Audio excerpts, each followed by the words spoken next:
On February 23, 1945, one Marine carried 70 pounds of liquid fire across an open field while Japanese machine guns tore apart everything around him. He had 4 hours of fuel. The enemy had 7 reinforced pillboxes, interlocking fields of fire, and orders to die in place. What happened next would save over 100 lives and change the course of the bloodiest battle in Marine Corps history. This is the story of the 4 hours that broke the Japanese defense on Iwo Jima. The volcanic ash beneath Hershel Williams' boots gave way with every step. It wasn't sand, wasn't dirt. It was something else entirely. A black granular substance that swallowed traction and filled the air with fine particulate matter that coated the throat and stung the eyes. Each step sank 2 or 3 inches into the loose material, and extracting your boot required effort that multiplied across hundreds of yards until your legs burned with a fatigue that had nothing to do with enemy fire. The island of Iwo Jima, 8 square miles of volcanic rock in the middle of the Pacific, had been shaped by geological violence over millennia. Mount Suribachi, the dormant volcano that dominated the southern end of the island, had last erupted in 1707, leaving behind layers of ash and pumice that would prove more effective at slowing the American advance than the Japanese High Command could have possibly engineered. Now the island was being reshaped by a different kind of violence, and the Marines struggling across its surface were learning that every yard of ground came with a cost measured in blood and time and a specific kind of exhaustion that came from fighting the terrain as much as the enemy. By late February 1945, the battle for Iwo Jima had entered its 4th day. The initial landings on February 19th had put nearly 30,000 Marines ashore, and they had pushed inland against resistance that intensified with every hour. The beaches had been a nightmare of their own, terraced volcanic sand that created natural obstacles.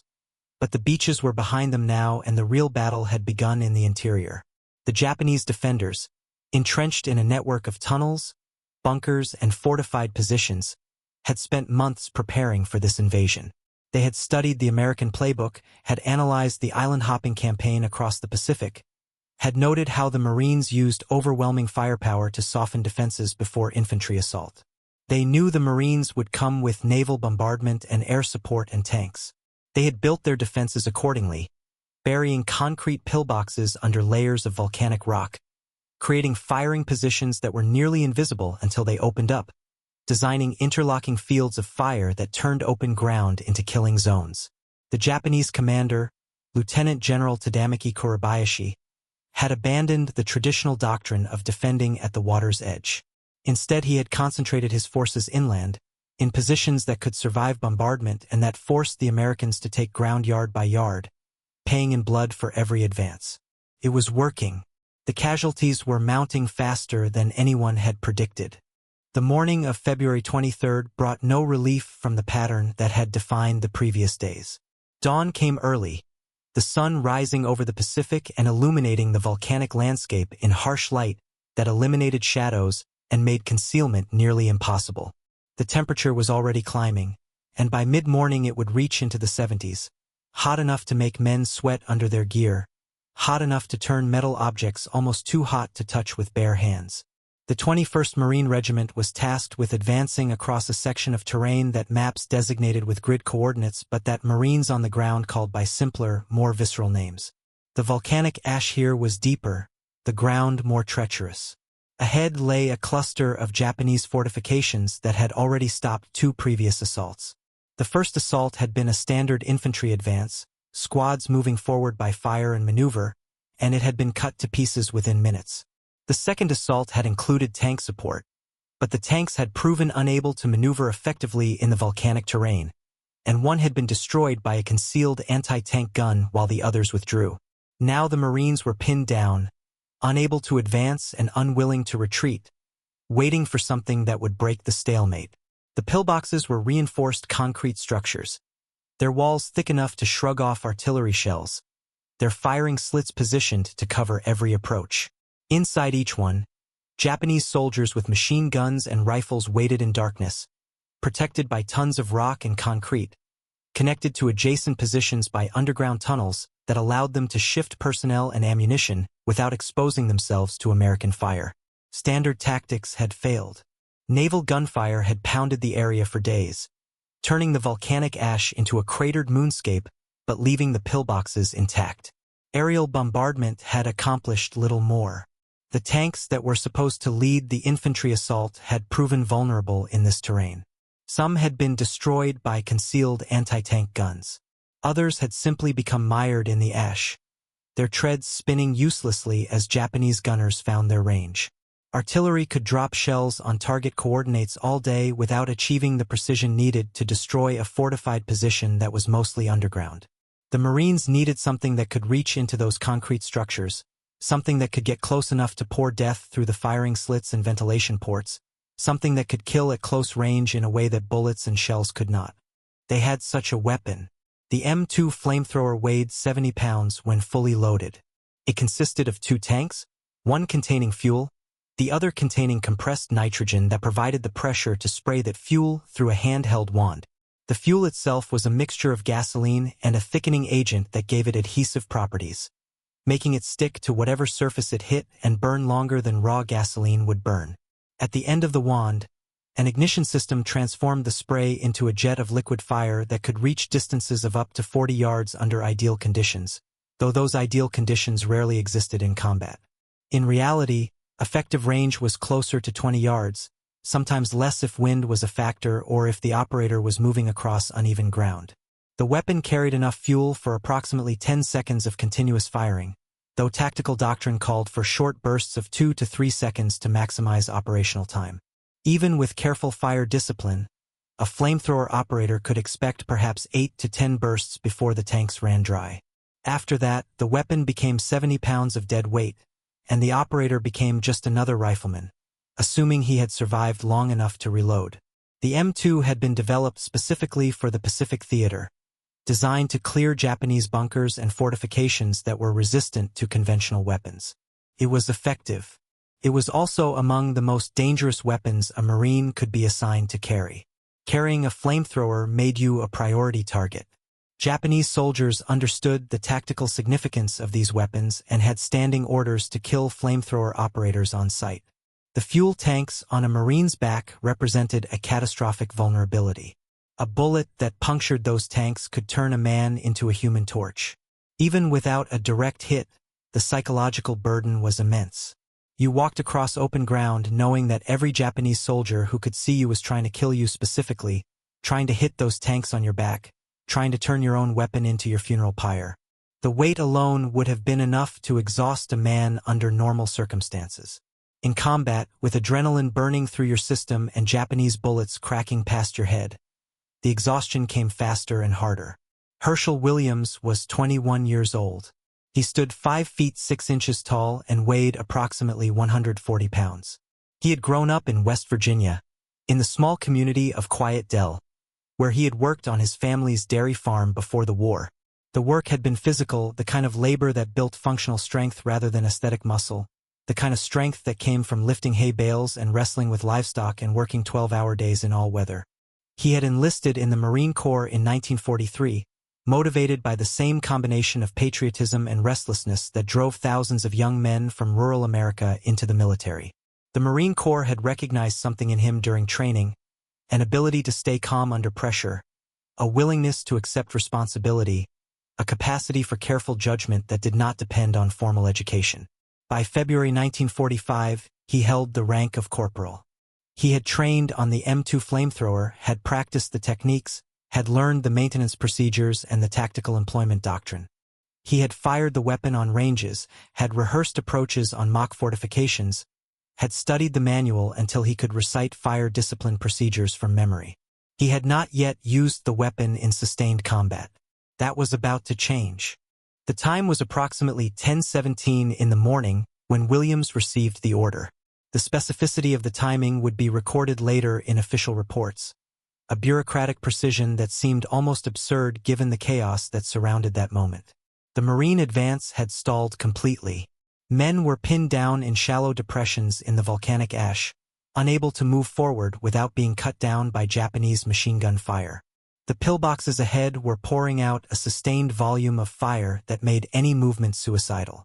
Officers were calling for tank support, for artillery, for anything that could break the stalemate. What they got was Williams and his flamethrower. 4 riflemen were assigned to provide covering fire. Their job was to keep Japanese soldiers suppressed while Williams made his approach, to force the enemy to keep their heads down while he maneuvered into position. It was a mission that required those riflemen to expose themselves to enemy fire, to draw attention while Williams moved, to essentially offer themselves as alternative targets. The mathematics of the situation were brutally simple. If Williams could destroy those pillboxes, the Marine advance could continue. If he failed, more men would die trying to take the same ground. The covering team understood this. Williams understood this. Everyone involved understood that the next few minutes would determine whether the battle moved forward or stalled into another grinding stalemate. Williams stood up. The weight of the flamethrower pulled at his shoulders, the straps cutting into his uniform even through the padding that was supposed to distribute the load. The M2 had been designed with ergonomics in mind, with adjustable straps and a frame that theoretically balanced the weight between shoulders and hips, but no amount of engineering could make 70 pounds feel light, especially when you were standing upright in ground that wanted to swallow your boots with every step. The fuel tanks pressed against his back, their presence a constant reminder of what would happen if a bullet found them. He began moving forward. Behind him, the covering team opened fire, their rifles cracking in disciplined succession, forcing Japanese soldiers to duck away from firing slits, buying Williams seconds of reduced enemy fire.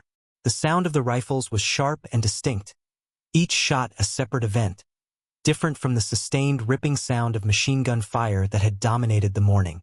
It wasn't much covering fire, just 4 men with rifles against fortified positions manned by soldiers who had orders to die rather than retreat. It was enough to keep him alive for the first 20 yards. The first pillbox was positioned to cover the most direct route of advance.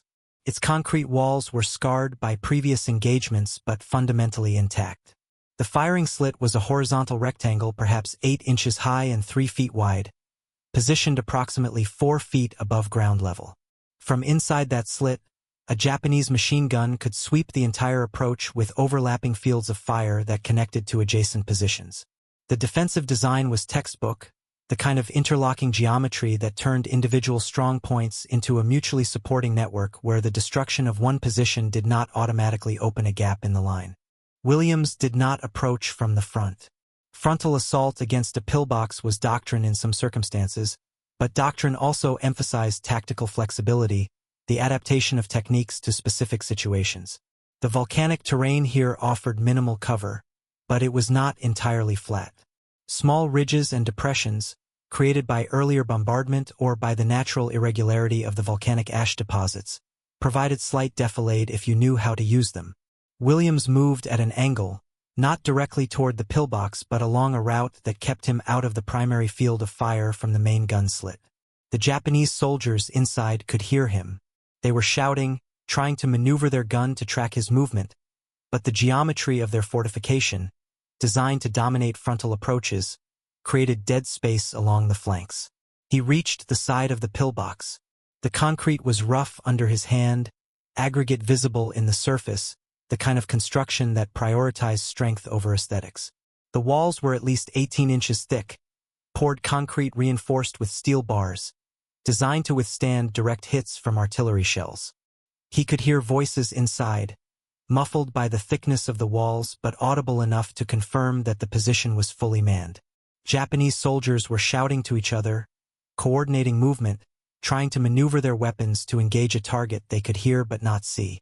The covering team was still firing, keeping adjacent positions suppressed, but Williams was now too close to the pillbox for them to provide direct support without risking hitting him. If Japanese soldiers emerged from connected positions or if defenders inside somehow managed to exit through a rear door, Williams would be exposed and vulnerable. The tactical situation required speed. Every second he remained stationary was a second for the enemy to adapt. He brought the flamethrower wand up. The weapon's nozzle was a simple mechanical assembly, a valve system controlled by a trigger mechanism on the hand grip. Compressed nitrogen in one tank pushed fuel from the other through a hose to the wand, where the ignition system created a spark that transformed liquid into fire. The process was mechanical, reliable when maintained properly, catastrophically dangerous when it malfunctioned. Williams had checked the weapon that morning, had verified the pressure, had ensured the ignition system was functional. Now he aimed the nozzle toward the firing slit and pressed the trigger. The flamethrower erupted. The sound was unlike anything else in combat. Not the crack of a rifle or the boom of artillery, but a rushing roar, like an industrial torch magnified to nightmare scale. The stream of burning fuel shot from the nozzle and into the firing slit, a jet of orange and yellow flame that carried with it a heat intense enough to be felt from several feet away. The temperature at the point of ignition exceeded 1,000 degrees Fahrenheit. The fuel, a mixture of gasoline and other compounds designed to maximize adhesion and burn time, splashed into the interior of the pillbox and ignited everything it touched. Concrete does not burn, but everything else does. Uniforms, wooden supports, ammunition crates, human flesh.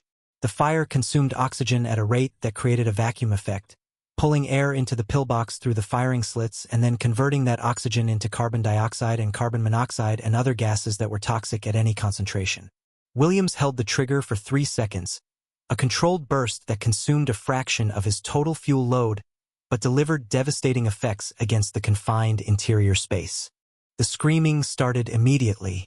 Japanese soldiers inside the pillbox were engulfed in flame that burned at temperatures exceeding 1,000 degrees Fahrenheit. The fire consumed oxygen, filled the enclosed space with toxic smoke, coated surfaces with burning fuel that could not be easily extinguished. The human body contains water, and water boils at 212 degrees Fahrenheit. At temperatures above 1,000 degrees, exposed flesh does not simply burn, it carbonizes, the moisture vaporizing almost instantly, the proteins denaturing, the fat rendering. Men who were not immediately killed by the flames died from smoke inhalation or from burns that would prove fatal even if they somehow survived the next few minutes. The machine gun fell silent. The position went dead, though smoke continued to pour from the firing slits for several minutes afterward, thick black smoke that carried the smell of burning fuel and burning flesh. The first pillbox was neutralized. Williams did not wait to confirm the kill. Fuel was finite. Time was finite. The Marines advancing behind him needed more than one pillbox destroyed. He moved toward the second position, his boots slipping slightly in the volcanic ash, the weight of the flamethrower feeling heavier now that adrenaline was beginning to metabolize into fatigue. The covering team shifted their fire, tracking his movement, trying to suppress Japanese soldiers in adjacent positions who were beginning to understand what was happening. The second pillbox was positioned approximately 40 yards from the first, angled to provide overlapping fire with positions on either side. Its construction was similar, reinforced concrete with minimal exposed surfaces, firing slits designed to provide maximum coverage with minimum vulnerability. The Japanese defenders inside this position had heard the first flamethrower attack. They knew what was coming. As Williams approached, they opened fire, not with the sustained bursts of machine gun fire that characterized normal defensive operations, but with desperate, aimed shots meant to kill the flamethrower operator before he could reach effective range. Bullets snapped through the air around him. The sound of near misses is distinctive, a supersonic crack that tells you how close death passed to your body. A bullet traveling faster than the speed of sound creates a small sonic boom as it passes, and that crack arrives at your ears before the sound of the actual gunshot, creating a disorienting acoustic effect where the danger has already passed by the time you register that you were in danger. Williams kept moving, not in a straight line but in an irregular path that made him harder to track, harder to hit. He was moving on instinct now, on training that had become automatic. His conscious mind focused on navigation and tactics while his body handled the mechanics of movement. The covering team was firing continuously now, burning through ammunition at a rate that could not be sustained indefinitely, but maintaining enough volume to force Japanese soldiers to choose between aiming carefully and keeping their heads protected. That choice, repeated across multiple positions, bought Williams the seconds he needed. He reached the second pillbox and repeated the procedure. Flanking movement, approach from an angle that minimized exposure to direct fire, position the nozzle, press the trigger. The flamethrower roared again. Burning fuel poured into the firing slit. More screaming, more sudden silence as the weapon's interior was transformed into a crematorium. 2 pillboxes down. 5 more to go in this immediate cluster, according to the intelligence briefing that morning. The briefing had been optimistic about the number of positions. It would turn out to be conservative. The Japanese counterattack came at approximately 11:23, though Williams had no way of checking his watch and no particular reason to care about the exact time. Time in combat becomes elastic, measured not in minutes but in events, in the space between bullets, in the duration of a flamethrower burst, in the seconds it takes to cross open ground. What mattered was that Japanese soldiers, realizing that their static defensive positions were being systematically destroyed, began attempting to exit their fortifications and engage the flamethrower operator directly. They emerged from a tunnel entrance that connected to one of the deeper bunker complexes, a concealed opening that American intelligence had not identified in pre-assault planning. The tunnel system on Iwo Jima was more extensive than anyone had anticipated, with some passages running 50 feet below the surface, connecting positions that appeared isolated when viewed from above. The first few soldiers out were carrying rifles, Type 38 or Type 99 models, bolt-action weapons that were accurate but slow to fire. The ones behind them had knee mortars, light portable weapons that could be set up quickly and deliver indirect fire at close range. The emergence was disciplined, organized, the result of training and preparation that matched anything the Marines could field. The covering team engaged immediately, but they were running low on ammunition and the Japanese soldiers were appearing from an unexpected direction, which meant the geometry of the firefight had suddenly changed. Williams was caught in the open, approximately 15 yards from the nearest pillbox and 30 yards from any depression in the ground that might provide cover.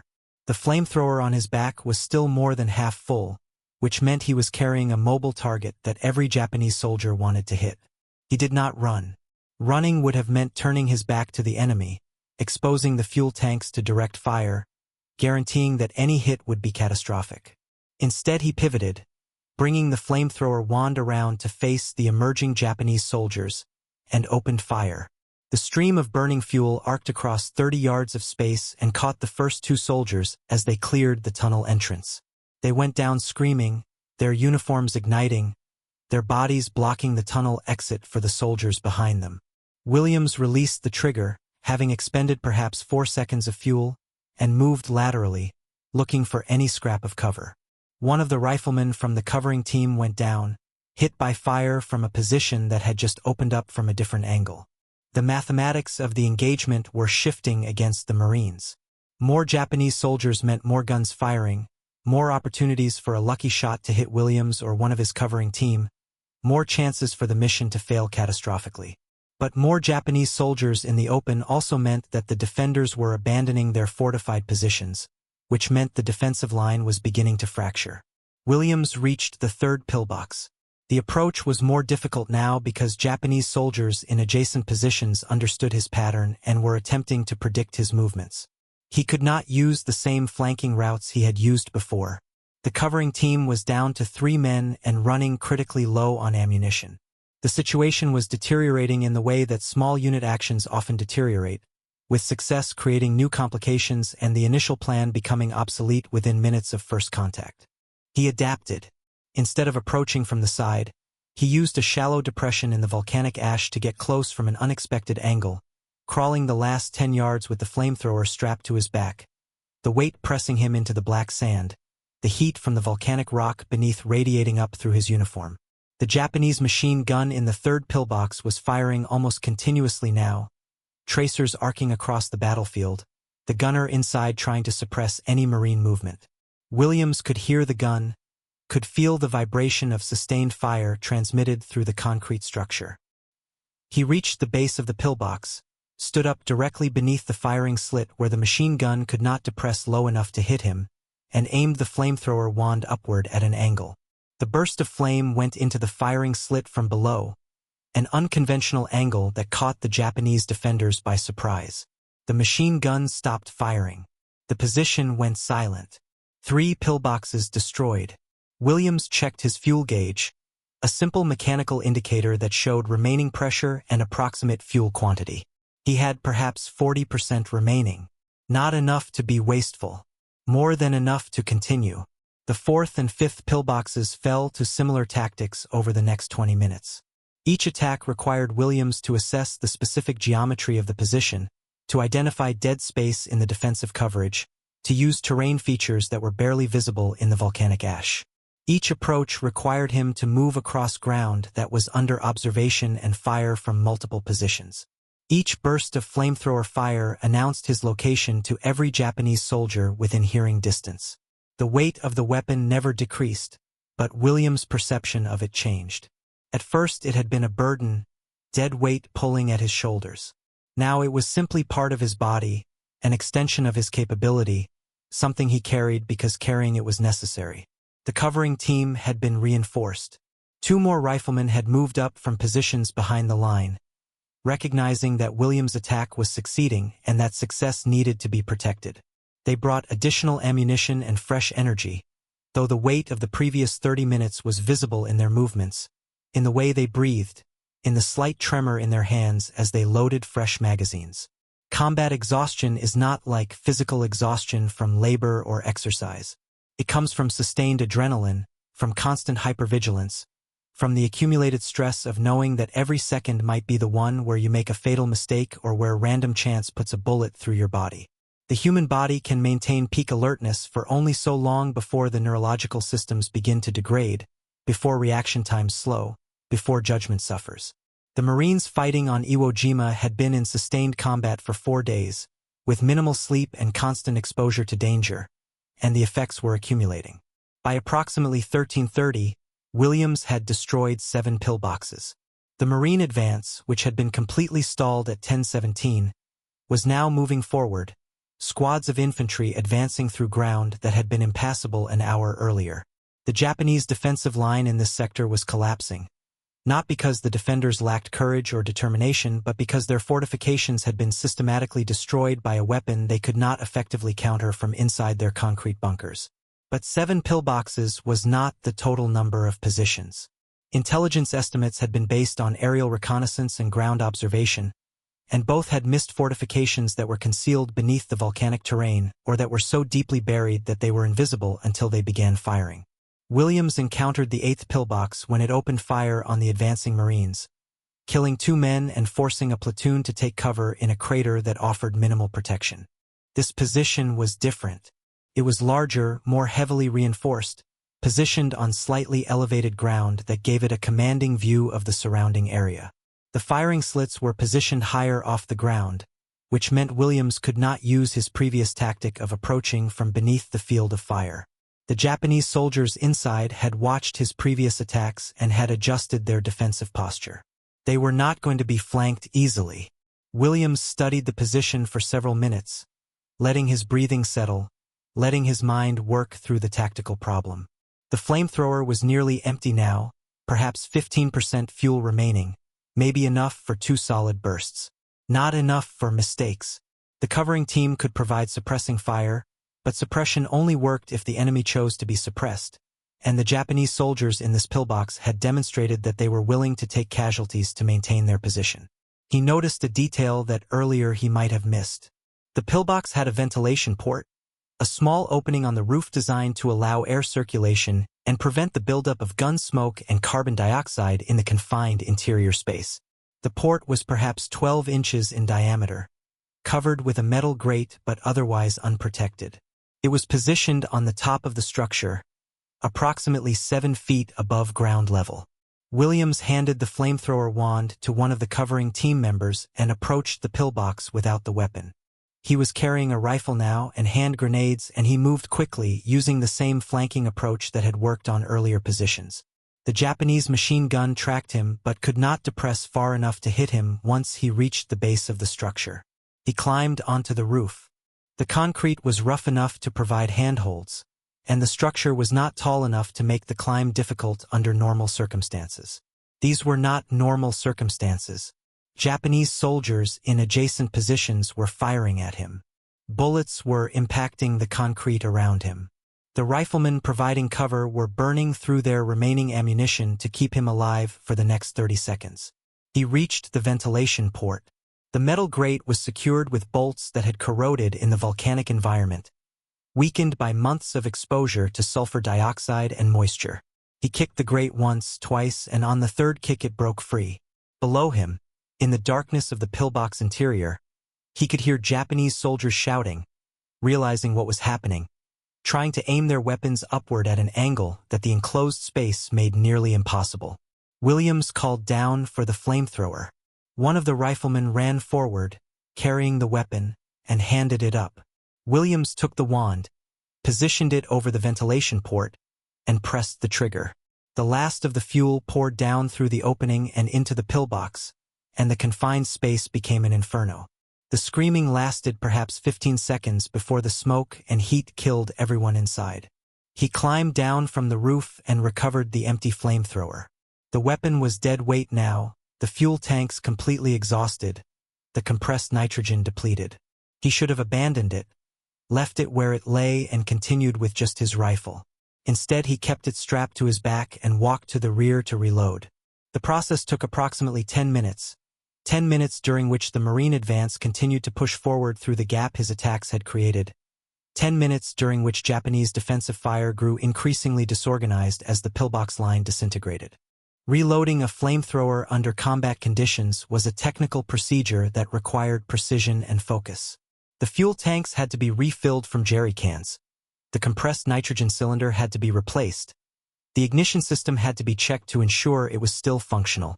Williams performed these tasks in a shallow depression perhaps 200 yards behind the current line of contact, with artillery shells occasionally dropping on Japanese positions further inland and small arms fire crackling in the middle distance.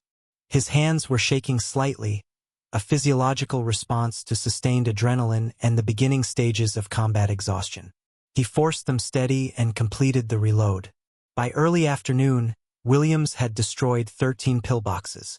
The exact count would be verified later through post-battle assessment, officers walking the battlefield and cataloging destroyed positions, but in the moment the number was less important than the effect. The Japanese defensive line that had stopped the Marine advance that morning no longer existed. Individual positions were still fighting, individual soldiers were still firing from holes and depressions in the volcanic ash, but the organized, mutually supporting network of fortifications had been broken. The Marines were advancing, taking casualties but moving forward, and the momentum had shifted. The final significant engagement came when Williams encountered a tunnel system that connected several of the deeper bunker complexes. The entrance was concealed beneath volcanic rock, invisible until you were almost standing on it, but smoke was rising from the opening, and Williams could hear voices inside. The tunnel represented a tactical problem. Fortified positions could be attacked from outside, could be flanked or assaulted from unexpected angles, but a tunnel system was different. It was a confined space where defenders had every advantage, where a flamethrower operator would be vulnerable to counterattack from multiple directions, where the environment itself could become a death trap if the tunnel was deeper or more complex than it appeared. Williams did not enter the tunnel. Instead, he positioned himself at the entrance and discharged the flamethrower down into the darkness, letting burning fuel pour into the tunnel system and spread through the connected passages. The fire consumed oxygen, generated toxic smoke, created conditions that made survival impossible for anyone inside. The tunnel entrance became a chimney, venting smoke and heat upward, and the voices inside stopped. The operation lasted approximately 4 hours from beginning to end, though exact timing would remain somewhat uncertain in official reports. What was certain was that at 10:17 on the morning of February 23, 1945, the Marine advance had been completely stopped by Japanese defensive positions, and by early afternoon those positions no longer existed as an effective defensive line. The human cost was measurable. Williams had destroyed 13 pillboxes and sealed at least one significant tunnel complex. Post-battle analysis estimated that his actions had directly prevented casualties that would have occurred if the Marine assault had continued using conventional tactics. Conservative estimates put that number at 50 American lives saved. Less conservative estimates went higher, past 100, though such calculations always involved assumptions about what might have happened in circumstances that never occurred. Williams survived the battle. He continued fighting on Iwo Jima until the island was secured in late March. He was recommended for the Medal of Honor, the nation's highest military decoration, and the recommendation was approved. President Harry Truman presented the medal to Williams in a ceremony at the White House on October 5, 1945. The citation described his actions on February 23 in language that was both specific and restrained, focusing on tactical results rather than heroic characterization, noting the destruction of pillboxes and the opening of the Marine advance and the courage under fire that made success possible. After the war, Williams returned to West Virginia. He married, raised a family, worked for the Veterans Administration. He spoke occasionally about Iwo Jima, though not often, and when he did speak about it, he focused on the Marines who had covered him during those 4 hours, the riflemen who had drawn Japanese fire while he maneuvered into position, the men who had not survived the battle and whose names appeared on casualty lists rather than medal citations. He would say that the flamethrower was a weapon that required someone to carry it, and that on February 23rd he had been the one carrying it, and that other Marines on other days had done similar things with similar weapons in similar circumstances. He lived to be 98 years old, dying in 2022, one of the last surviving Medal of Honor recipients from World War II. The 4 hours on Iwo Jima remained the defining event of his long life. Not because he sought that definition, but because those hours represented a moment when individual competence and tactical adaptation had direct, measurable consequences. The battle for Iwo Jima lasted 36 days and cost nearly 7,000 American lives. The island's capture provided a base for fighter escorts that would protect B-29 bombers attacking Japan, and emergency landing fields for damaged aircraft returning from those raids. The strategic value of Iwo Jima has been debated by historians, but the tactical value of Williams' actions on February 23rd has not. He destroyed positions that had stopped the Marine advance. He created an opening that allowed that advance to continue. He did this by carrying a 70-pound weapon across open ground while Japanese soldiers tried to kill him, by adapting tactics to specific situations, by making decisions under pressure that turned out to be correct often enough to survive. The flamethrower was a weapon that represented a particular approach to warfare, one that emphasized close combat and overwhelming local violence over standoff engagement and precision fires. It was brutal, terrifying to employ, and terrifying to face, effective in circumstances where other weapons failed. The men who carried flamethrowers in World War II accepted risks that went beyond the normal calculus of infantry combat, and they did so because the mission required it and because someone had to do it. Williams was one of those men. For 4 hours on an island in the Pacific, he carried fire into darkness, and the Marines who followed him through the gap, he created advance toward an objective that brought them one step closer to the end of the war. If you found this account valuable, please consider subscribing to this channel and liking this video. Share it with anyone interested in military history or in the reality of combat decision-making under extreme pressure. And here is a question worth considering. Do you think modern warfare still leaves room for individual decisions like this, where one person's actions in a few hours can change the outcome of a battle? Or has technology replaced that kind of human agency with systems and networks that distribute both capability and consequence too widely for any individual to matter in quite the same way?